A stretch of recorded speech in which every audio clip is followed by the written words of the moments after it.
ఆర్థిక మంత్రి పయ్యావుల కేశవ్కు శాసనమండలి ప్రతిపక్ష నేత బొత్స సత్యనారాయణ కౌంటర్ ఇచ్చారు. ఎక్స్ వేదికగా నిలదీశారాయన. కాగ్ వెబ్సైట్ నుంచి డాక్యుమెంట్లు డౌన్లోడ్ చేయలేకపోతున్నామంటూ మంత్రి పయ్యావుల చెప్పడం ఆశ్చర్యకరమని అన్నారు. రాష్ట్రం ఆందోళనకరమైన ఆర్థిక మందగమనాన్ని ఎదుర్కొంటోందన్నారు బొత్స సత్యనారాయణ.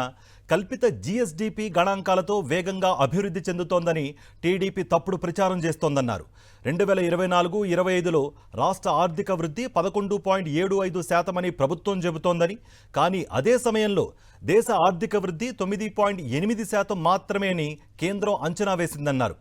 రాష్ట్ర వృద్ధిపై కేశవ్ చెప్పిన గణాంకాలన్నీ సీఎం కార్యాలయంలో తయారు చేసినవేనన్నారు బొత్స సత్యనారాయణ.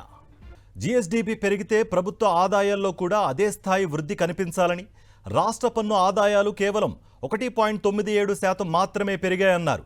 11.09% జీఎస్డీపీ వృద్ధితో కేవలం 1.97% పన్ను ఆదాయ వృద్ధి ఎలా సాధ్యమని ప్రశ్నించారాయన.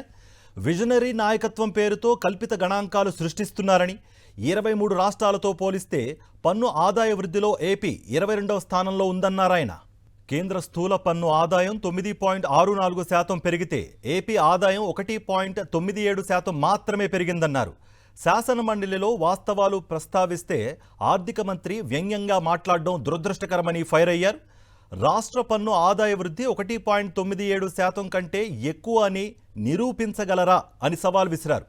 పన్ను ఆదాయ వృద్ధిలో ఏపీ 22వ స్థానం కాదని చెప్పగలరా అని ప్రశ్నించారు బొత్స సత్యనారాయణ.